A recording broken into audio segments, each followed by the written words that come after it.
오늘 본문에는 중요한 두 가지의 두 키워드가 있습니다. 하나는 첫 번째는 시각장애인입니다. 시각장애인. 예수님께서 선천적 시각장애인을 고치십니다.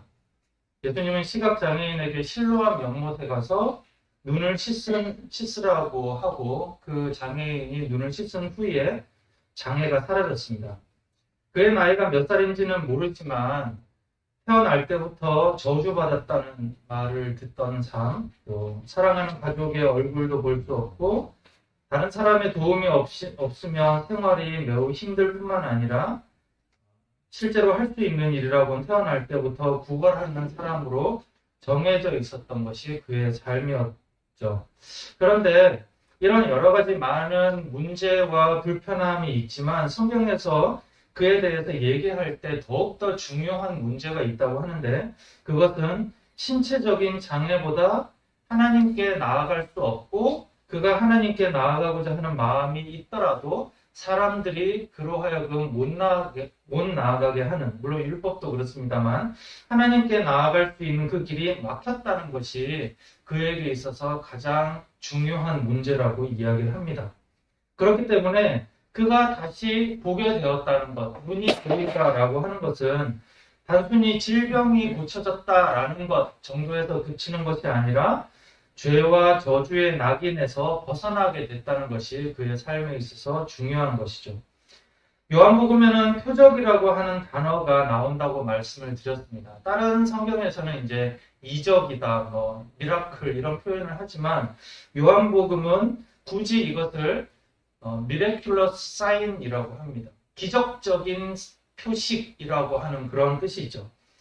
성경에서는 굉장히 다양한 기적이 등장을 하고 있습니다. 사실 우리가 물리적인 그런 현상들, 초자연적인 그런 현상들을 보면 기적이라고 하고 그게 정말 일어났을까 안 일어났을까 이런 부분들을 궁금해하고 믿어지기도 하고 안 믿어지기도 하지만 성경에서는 그 자체에 대해서 굉장히 너무나 뭐라 그럴까요?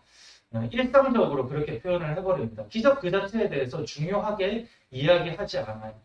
제가 지난번에 말씀을 드렸지만 성경에서 나오는 기적이라고 하는 것은 신적 개입이라고 말씀을 드렸습니다. 물건을 위에서 떨어뜨리면 중력에 따라서 떨어지는 것이 당연하지만 떨어지는 것을 제가 개입을 해서 받으면 더 이상 떨어지지 않고 멈춰있게 되는 것이 개입인 것이죠. 그것처럼 하나님께서 이 세상을 창조하신 분이 이 세상에서 일어나는 그런 물리적인 현상도 하나님께서 지으셨는데 그리고 그 물리적인 현상들이 그대로 존속되기를 하나님께서는 원하시고 그것을 지탱하시는 것 역시도 하나님이 하시는 일 중에 하나인데 그런데 가끔 의도적으로 그 속에 신적 개입을 하시는 것이죠. 그런데 이 신적 개입이라고 하는 것은 하나님의 능력을 드러내기 위해서라기보다 그것을 통해서 중요한 말씀하시고자 하는 메시지가 있기 때문에 개입을 하시는 것입니다. 그래서 사도 요한은 오늘 시각장애인이 나았다거나 예수님에게 이런 큰 능력이 있다거나 이런 것보다 더 중요한 메시지가 있음을 이야기를 하고 있는데 그것은 바로 본다는 것에 대한 것입니다. 우리 사람의 입장에서는 볼 때는 시각적으로 문제가 없으면 볼 수 있다고 말을 하지만 사실은 하나님의 입장에서는 이 눈으로 볼 수 있느냐 없느냐 하는 것보다 그 마음에 있어서 그 영혼에 있어서 예수를 구주로 메시아로 볼 수 있느냐 그것에 따라서 본다 못 본다를 판별을 하는 것입니다. 특히 이 시각장애인이 고침을 받았을 때에 많은 사람들이 많은 반응들을 보였는데 그 중에 특히 바리새인들은 이 시각장애인이 회복된 것에 대해서 기뻐하지도 않고 축하하지도 않고 별로 즐거워하지도 않았어요. 그들은 예수를 그리스도로 인정하기 싫다는 그 마음의 전제가 이미 있었기 때문에 시각장애인의 회복에 대해서 반가워하지도 않을 뿐만 아니라 안식일에 예수가 병을 고쳤다는 것을 트집 잡아서 예수 그리스도를 죄인으로 몰아가려고 하고 있는 것이죠. 자신이 옳다고 하기 위해서 타인을 잘못됐다고 말하는 이 종교 지도자들은 시각장애인이 부모의 죄 때문에 보지 못하게 되었다고 생각을 하지만, 그러나 자신들이야말로 자신의 죄 때문에 하나님을 보지 못하고 있는 것입니다. 사람의 입장에서는 눈이 안 보이게 되면 불편하다, 힘들다, 아이고 저렇게 어떻게 삶을 살아가는데 불쌍하다, 내 삶은 왜 이런 것이야, 비참하다, 이런 생각들에 빠지고 있지만, 그러나 하나님의 입장에서는 그것보다 그 상황 속에서 네가 과연 예수를 구주로 보고 있느냐, 예수를 메시아로 네가 볼 수 있느냐, 그것이 더 중요한 문제로 보고 있다는 것이죠. 두 번째 중요한 키워드는 실로암 연못입니다. 군대에 가면 실로암 노래 엄청나게 부르는 거 혹시 아세요? 거의 아이돌급으로 걸그룹이 나오는 것만큼 엄청 좋아하더라고요. 이 실로암 연못이라고 하는 게, 실로암이라고 하는 단어가 어쩌면 우리 20대, 30대에게 굉장히 익숙한 단어가 됐는지 모르겠는데, 우리 신앙생활을 오래 한 사람들도 이 실로암 연못이 너무 익숙하죠. 그런데 사실은 그 속에 굉장히 초막절과 관련해서 중요한 역할이 있다는 것에 대해서는 잘 모르는 경우들이 있습니다. 조금 전에 우리 이금희가 이제 성경 동화를 읽으면서 초막절에 대해서 잠깐 이야기를 했는데, 초막절은 우리나라로 치자면 추석이랑 좀 비슷합니다. 이 추석에 이제 추수감사를 하는 것이죠. 근데 이 추수감사를 일주일 동안 해요. 실제로는 8일 동안 합니다. 첫째 날을 무조건 쉬어야 되고요. 마지막 날도 무조건 쉬어야 되는, 그런데 8일 동안 하게 되는데, 이때 이 초막절은 풀로, 초막으로 이렇게 텐트를 지어요. 제가 조사를 하다가 이제 말하는데, 요즘 같은 경우에도 이스라엘에서는 이렇게 아파트 같은데 이런 데서는 조금 어려우니까 아파트 옥상이나 이런 곳에 가가지고 비슷하게 지어서 하기도 한다고 그러더라고요. 근데 중요한 것은 이렇게 대충 얼기설기 짓는 거예요. 그렇게 해서 잘 때 하늘이 보이는 거죠. 그러니까 이런 생활들을 하면서 광야에서 하나님께서 우리를 보호해 주셨을 때, 우리는 제대로 된 집도 없었지만, 그러나 그때 하나님께서 우리를 보호해 주셨다라고 하는 그때의 그 구원과 또 은혜의 감격을 이제 다시금 회상하기 위해서 이 초막절을 지내게 되는 것이고요. 또 한편으로는 비를 내려주셔서 하나님께서 우리가 이렇게 풍성한 결실을 맺을 수 있었는데, 매년 올해에도 우리에게 이렇게 비를 풍족히 내려주시라고 하는 어떤 기우제 같은 그런 의미도 그 가운데 있습니다.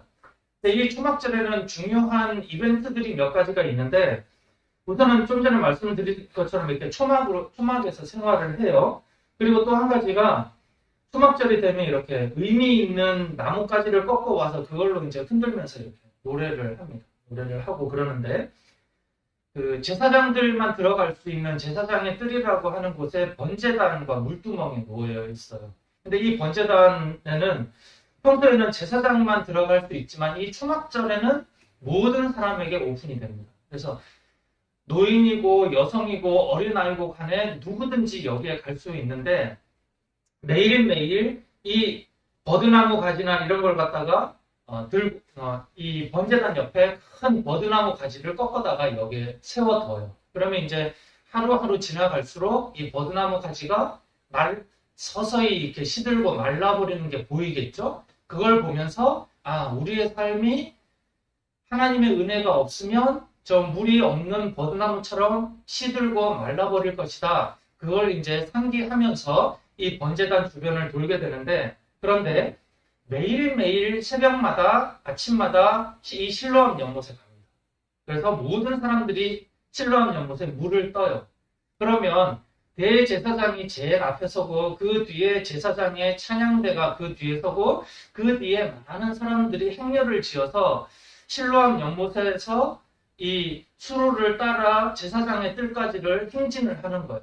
그러면서 이 번제단 주변을 돌고 번제단에 이 물을 붓는 것이죠. 이것이 매일매일 하게 되는 굉장히 중요한 이벤트입니다. 그러니까 이 실로암 연못이라고 하는 것은 그냥 단순히 아무 의미 없이 예수님께서 진흙을 발라주시면서 너 오늘 가서 여기서 씻으라 라고 하는 것보다 실로암이 평소에 사람들에게 인지되는 것이 초막절에 굉장히 중요한 행사 속의 하나라고 하는 것을 그들이 생각을 하게 되는 것이죠. 더구나 지금 이 시각장애인을 예수님께서 만난 이 날은 초막절 전체 명절을 지낸 며칠 후에, 그러니까 초막절이 이제 일주일 동안 7일 동안을 하고 나서 마지막 7일 밤이 되면 모든 사람들이 하룻밤을 꼴딱 셉니다. 하룻밤을 완전히 세면서 처음에는 제사장의 뜰에 매일매일 왔다 갔다 하던 사람들이 여인의 뜰이라고 하는 곳에 옮겨서 여기에서 4개의 촛대를 두고 여기 촛대에 불을 밝혀요. 그러면서 마지막 날이 이제 8일째 새벽 닭이 울고 나면 제사장이 이 계단이 15개가 있는데 첫 번째 계단에서 은나팔을 불고 5계단을 내려와서 또 은나팔을 불고 맨 마지막 계단을 내려와서 또 은나팔을 불고 이런 정해진 행사를 갖다가 하고 나면 그때에 제사장 찬양대가 지성소를 향해서 몸을 돌리고 죄를 사해 주신 하나님께 찬양을 하게 되면 모든 행사가 끝나는 거예요. 그냥 이제 뭐 TMI로 말씀을 드리자면 요한복음의 7장 8장에 보면 가늠한 여인이 붙잡혀오는 사건이 있잖아요. 이것이 바로 초막절 행사 그 8일째 되는 그 마지막 날에 있었던 사건이에요. 그러니까 이 초막절 기간 내내 예루살렘에서 실로암까지의 이 길들은 매일 거대한 행렬로 실로암에서 번제단까지를 왔다 갔다 하게 되는 것이고요. 대제사장뿐만 아니라 모든 이들이 이 구원과 은혜에 대해서 그 자리는 굉장히 막 엄숙하고 무겁고 이런 것이 아니라 애들부터 시작해가지고 가족 단위로 막 이렇게 같이 가면서 막 깔깔대고 떠들고 막 이러는 축제의 분위기인 것이죠. 그런데 모든 사람들이 실로암부터 제사장의 뜰까지를 왔다 갔다 하지만 여기에 갈 수 없는 사람들이 있는 것이죠. 그 사람들이 바로 부정한 사람들, 장애인들, 이 사람들은 못 가는 것입니다. 특히나 장애인도 못 갈 뿐만 아니라 장애인에게 몸이 닿은 사람도 역시 부정해져서 못 가기 때문에 이 시각장애인은 혹시라도 자기가 다른 사람들에게 폐를 끼칠까봐 그 행렬에서는 멀리 떨어져 있는 다른 곳에서 그냥 그 기간 동안에 계속 있어야 됐던 것이죠. 눈이 안 보이기 때문에 어떤 것인지 정확하게 보이지는 않지만 귀로는 모든 사람들이 축제로 즐겁게 기도를 하고 즐겁게 노래를 하고 있다는 것을 귀로는 계속 듣고 있는 것인데 자기의 마음속에서는 그러면서도 나도 저기에 가고 싶기는 하지만 내가 갔다가 나도 못 갈 뿐만 아니라 나 때문에 다른 사람들도 못 갈 수도 있다라고 하는 그 생각 때문에 계속 혼자서 멀리 떨어져서 그렇게 앉아있는 그런 시간을 명절 기간 내내 보냈던 것이죠. 이미 초막절 축제는 끝났지만 예수님께서 이 시각장애인에게 와서 그 은혜의 셈으로 보내는 것입니다.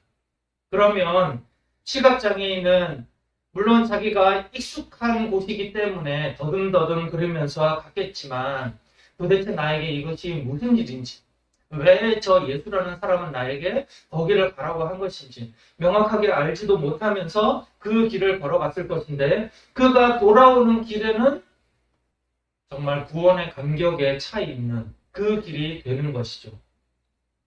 자, 첫 번째 키워드 시각장애인이라는 것과 두 번째 초막절과 관련이 있는 이 실로암을 결합해 보면 많은 사람들이 초막절에 실로암의 물을 길어와서 제단에 붓고 빛의 촛대 앞에서 하나님의 구원과 은혜를 구했지만 그러나 정작 은혜의 주로 오신 예수 그리스도를 본 사람은 누구인가?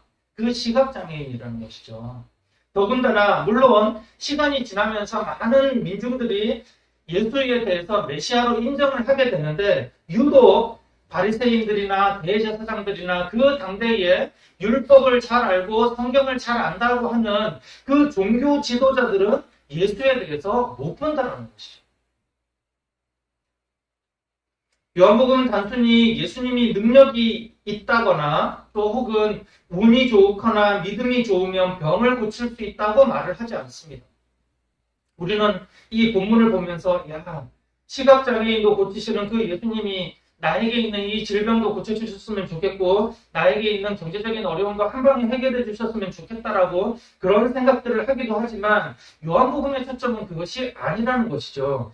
예수님은 성경에 기록된 것보다 더 많은 병자들을 고쳐주셨지만 그렇다고 유대의 모든 병자들을 고쳐주신 것이 아닙니다. 그리고 역사 내내 예수님께서 그 선천적인 시각장애인을 고쳤다고 해서 그 이후로 정말 믿는 사람들이 기도하기만 하면 선천적인 시각장애인이 나은 그런 사건은 없었어요. 이것은 중요한 부분이 아니라는 것이죠. 그의 개인의 삶에 있어서는 굉장히 중요하겠지만 더 중요한 것이 있는데 그것이 바로 무엇인가? 바로 예수를 메시아로 보느냐 하는 것입니다. 예수님은 하나님의 보냄을 받은 자로 하나님의 나라를 보여주고 하나님의 나라는 회복한다라는 것을 보여주시는 것이죠. 하나님의 회복은 단순히 질병을 고치고 문제 해결하는 데 있는 것이 아니라 하나님께 나아갈 수 없는 사람을 하나님께 나아갈 수 있도록 하고 예배할 수 없는 사람이 예배하도록 하고 주의 은혜를 받을 수 없는 사람이 그 은혜를 누릴 수 있도록 하는 것이 하나님의 회복인 것입니다. 그리고 이것이 바로 예수 그리스도의 사역이고 이것을 위해서 보내심을 받은 분이 바로 예수 그리스도입니다.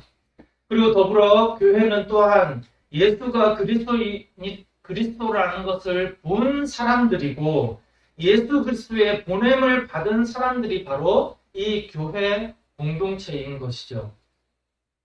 우리가 요한복음 9장을 읽었는데 이어지는 요한복음 10장에서 보면 예수가 메시아라고 하는 것을 본 사람은 과연 어떤 삶을 살게 되는가, 어떤 삶을 살아야 하는가에 대해서 이야기를 합니다. 그 삶은 바로 양과 목자의 삶에 비유해서 드러납니다. 양이 목자의 목소리를 알아듣고 목자를 따르는 삶이 예수를 메시아로 본 사람의 삶인 것이죠. 강도인지 목자인지 구별을 하는 양은 목자가 이끄는 곳으로 가고 목자가 이끄는 곳에서 생명을 얻고 목자가 이끄는 곳에서 양식을 얻습니다. 그러나 강도인지 목자인지 구별을 하지 못하는 양은 생명을 얻지도 못하고 양식을 얻지도 못하겠죠. 사랑하는 가족 여러분, 우리가 다 신앙생활을 하지만 신앙생활을 하면서 우리의 이 세대에 대해서 또 우리의 이 본능 속에서 우리가 어떻게 예수 그리스도를 이용하려고 하는지 우리는 자주 그 단면을 보게 됩니다. 많은 사람이 예수를 믿는다고 하고 예수를 따른다라고 말은 그렇게 하고 있지만 실제로 우리의 본능들을 보면 우리가 삶 속에서 예수를 따라서 고난과 낮아짐과 그런 삶으로 가는 것이 아니라 나의 잘됨을 위해서, 나의 풍요로움을 위해서 예수를 이용하는 것이죠. 그 기적을 일으킨 사람이 나에게도 기적을 일으켜주지 않는다면 우리는 예수와 거리를 두고 싶고 예수가 그 길로 가려고 한다고 하더라도 굳이 내가 그 길로 가야만 하는가에 대해서 생각을 하는 것이고요. 이득이 없으면 더 이상 예수를 따르지 않으려고 하는 것이 우리 모두의 본능이고 또한 이 세대의 모습이라는 생각이 듭니다. 하지만 분명한 것은 그런 속에서 교회 공동체, 교회 속에 포함되어 있는 우리들은 예수의 보냄을 받은 사람이라는 것이죠. 이미 예수가 메시아라는 것을 본 사람들이고 또한 더불어서 예수로부터 하나님께서 예수 그리스도를 보낸 것처럼 예수로부터 보냄을 받은 우리가 하나님의 나라를 보여줄 수 있다는 것입니다. 시각장애인이 예수 그리스도의 보냄을 받아서 그 삶 자체가 예수를 보여줬듯이 우리의 삶 자체도 예수를 보여줄 수 있는 것입니다. 우리는 살아가면서 예수를 믿음에도 불구하고 예수를 따름에도 불구하고 왜 나는 이렇게 퍽퍽한가 라는 생각이 든다면 정말 우리가 예수를 제대로 따르고 있는지 아니면 예수가 우리들에게 주시는 것에 우리가 만족하고 기쁨으로 거기에서 풍성한 생명을 누리고 있는지에 대해서 계속 점검을 해봐야 될 것입니다. 만약에 우리가 그 부분으로 우리의 시각들을 맞추지 않는다면 계속적으로 우리는 다른 곳에서 자본주의적인 시각에서 나의 삶이 얼마나 빈곤한지, 나의 영혼이 얼마나 각박한지에 대해서만 초점을 맞출 수밖에 없을 것입니다. 사랑하는 가족 여러분, 예수의 보냄을 받은 우리가 하나님의 나라를 보여줄 수 있기를 바랍니다. 더욱 회복하고 더욱 구원의 환희가 우리 가운데 커져감을 통해서 우리의 삶을 보는 사람들이 우리를 통해 예수를 발견할 수 있기를, 우리를 통해 하나님 나라를 볼 수 있기를 예수 그리스도의 이름으로 축원합니다.